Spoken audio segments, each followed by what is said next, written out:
इस लेक्चर में हम पढ़ेंगे आयोग से रिलेटेड क्वेश्चन। इसमें हम पढ़ रहे हैं एमपीपीएससी प्रीलिम्स 2020 के सिलेबस के अकॉर्डिंग यूनिट 10 आयोग से रिलेटेड क्वेश्चन। आज हमारी 8वें नंबर की क्लास है। इसके पहले के अगर से लेक्चर आपने नहीं देखे हैं तो पहले वह लेक्चर देख लीजिए।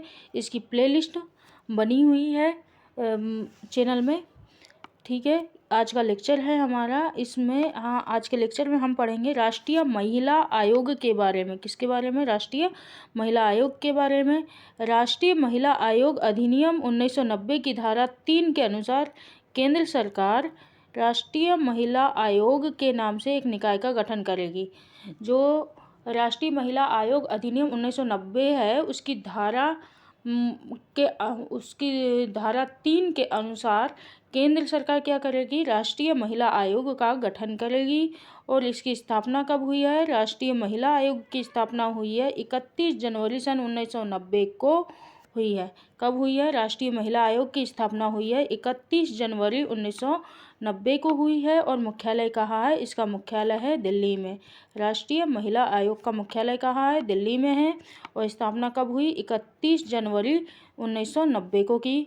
निकाय किस प्रकार का यह सिस्टम है? यह एक वैधानिक या संवैधानिक निकाय है।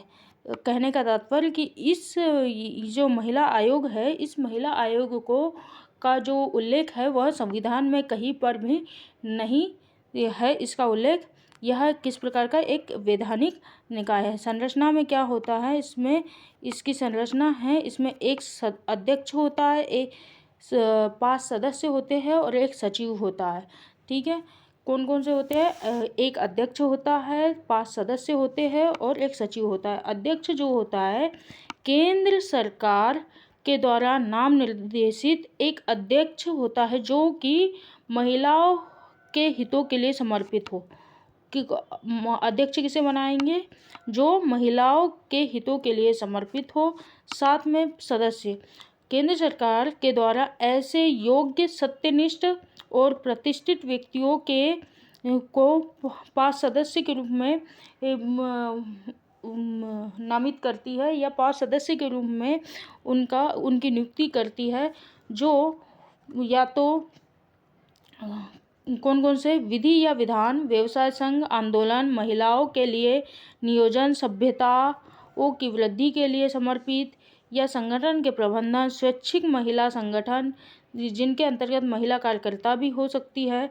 लेकिन इसमें एक नियम जोड़ दिया है कि ये जो 5 सदस्य होंगे, इस 5 सदस्य में एक एसटी और एक एसटी और एससी के एक सदस्य रखना अनिवार्य है। किसमें? राष्ट्रीय महिला आयोग में यह अनिवार्य है कि एक एसटी और एक एससी का सदस्य बनाना अनिवार्य है। और अध्यक्ष किसे बनाया जाता है? अध्यक्ष उसे बनाया जाता है जो महिलाओं के हितों के लिए समर्पित हो। वो साथ में सदस्य जो है, सदस्यों की भी नियुक्ति इसी प्रकार से की जाती है। और जो सचिव होता है, सचिव किस प्रकार का होता है? सचिव की योग्यता क्या होती है? सचिव का भी जो है नियुक्ति किसके द्वारा की जाती है? केंद्र सरकार के द्वारा की जाती है। सचिव एक होता है प्रबंध, संगठनात्मक संरचना या सामाजिक आंदोलन के क्षेत्र में विशेषज्ञ हो। सचिव किसे बनाएंगे? जो कि प्रबंध मतलब मैनेजमेंट, संगठनात्मक संरचना या सामाजिक आंदोलन के क्षेत्र में विशेषज्ञ हो। ऐसा अधिकारी जो संघ की सिविल सेवा या अखिल भारतीय सेवा का सदस्य हो अथवा संघ के अधीन कोई सिविल पद धारण करता हो और जिसके पास समुचित अनुभव हो, उसे सचिव बनाया जाता है। तो ठीक है, संरचना में क्या आएगा? एक अध्यक्ष आएगा, 5 सदस्य आएंगे और सचिव आएंगे। सचिव सदस्यों में एक एसटी और एक एससी का सदस्य होना अनिवार्य है। नियुक्ति कौन करता है? इनके सदस्यों और इनके अध्यक्ष, सदस्य और सचिव की नियुक्ति कौन करता है? केंद्र सरकार ही करता है। और इसे पद से कैसे हटाते हैं? पद से उसी प्रकार हटाते हैं जिस प्रकार से जो अन्य आयोग के जो सदस्य होते हैं या संसद में उन्हें दिवालिया या फिर दोष सिद्ध करके उसे हटाया जाता है। किसके हटाया जाता है, या फिर अध्यक्ष, सदस्य और सचिव जो है अपनी स्वेच्छा अनुसार त्यागपत्र देकर भी पद से हट सकते हैं। ठीक है, और केंद्र सरकार के द्वारा हटाया जाता है तो सेम वही प्रक्रिया है जो हाईकोर्ट के जो न्यायाधीश होते हैं उन्हें जिन प्रक्रियाओं के द्वारा हटाया जाता है, जैसे कि दोनों सदनों में से दोष सिद्ध करके उन्हें हटाया जाता है, उसी प्रकार आयोग के इस राष्ट्रीय महिला आयोग के सदस्यों को भी हटाया जाता है। पदावधि कितनी होती है? अध्यक्ष और सदस्य दोनों की अवधि जो होती है, पदावधि जो कार्यकाल होता है वह 3 वर्ष का होता है। कार्य क्या होते हैं इनके? कार्य जो होते हैं, महिला संरक्षण अधिनियम 1990 की जो धारा है 10 में आयोग के कृत्यों का वर्णन है। महिला संरक्षण अधिनियम 1990 की धारा 10 में आयोग के जो कार्य है उसका वर्णन है।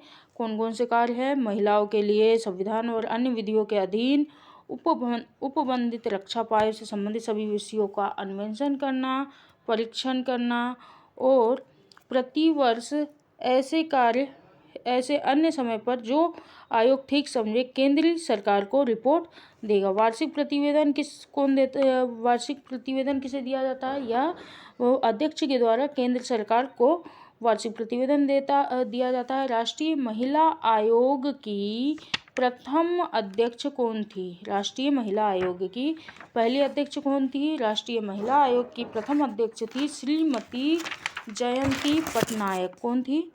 श्रीमती जयंती पटनायक जो थी राष्ट्रीय महिला आयोग की प्रथम अध्यक्ष थी। और वर्तमान में कौन है? श्रीमती रेखा शर्मा, जो कि कब से है? 7 अगस्त 2018 से लेकर अब तक है। 7 अगस्त 2018 से लेकर अब तक कौन है? श्रीमती रेखा शर्मा। और पहली कौन थी? श्रीमती जयंती पटनायक। अब आगे पढ़ते हैं, इसी के अंतर्गत इसी में पढ़ते हैं अब आता है मध्य प्रदेश राज्य महिला आयोग या राज्य महिला आयोग। राज्य महिला आयोग का मध्य प्रदेश राज्य महिला आयोग जो है राज्य अधिनियम 1995 की धारा 3, इसमें राष्ट्रीय महिला आयोग में क्या था? राष्ट्रीय महिला आयोग में राष्ट्रीय महिला आयोग अधिनियम 1990 की धारा 3 के अनुसार राज्य सरकार जो है राष्ट्रीय महिला आयोग के नाम से एक निकाय का गठन करेगी। इसी प्रकार मध्य प्रदेश राज्य महिला आयोग राज्य अधिनियम 1995 की धारा जो 3 है उसके अनुसार राज्य सरकार मानव मध्य प्रदेश राज्य महिला आयोग के नाम से निकाय का गठन करेगी। और स्थापना कब हुई थी? इसकी स्थापना हुई थी 23 मार्च 1998 को। मध्य प्रदेश राज्य महिला आयोग की स्थापना कब हुई थी? 23 मार्च 1998 को हुई थी। और राष्ट्रीय महिला आयोग की स्थापना कब हुई थी? 31 जनवरी सन 1990 को। अब आयोग का कार्यालय या मुख्यालय कहाँ पे है? मध्य प्रदेश राज्य महिला आयोग का मुख्यालय कहाँ है? यह है भोपाल में। और राष्ट्रीय महिला आयोग का मुख्यालय कहाँ था? वो कहाँ है? वह न्यू दिल्ली में है। संरचना क्या है इसमें? संरचना है 1 सदस्य, 1 अध्यक्ष और 6 सदस्य। कितने हैं? 1 अध्यक्ष और 6 सदस्य। 1 अध्यक्ष होगा और 6 सदस्य। उसमें क्या था? राष्ट्रीय महिला आयोग में 1 अध्यक्ष, 5 सदस्य और 1 सचिव हुआ करता था।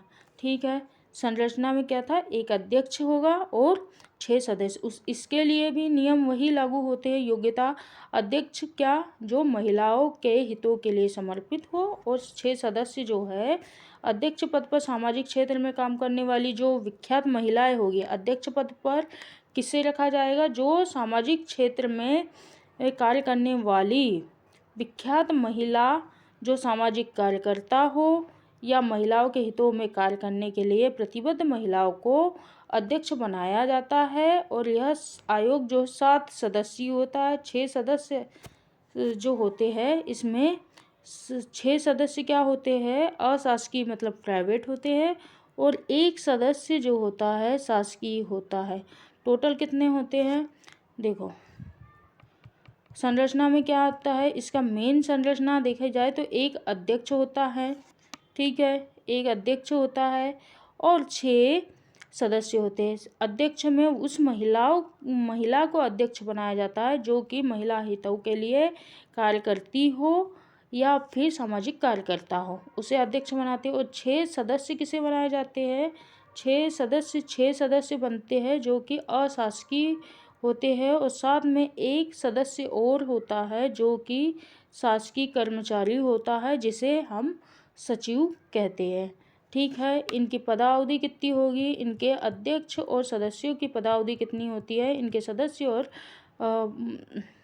अध्यक्षों की पदावधि भी 3 वर्ष ही होती है। और इनकी नियुक्ति और पद से इन्हें हटाए जाने की प्रक्रिया क्या है?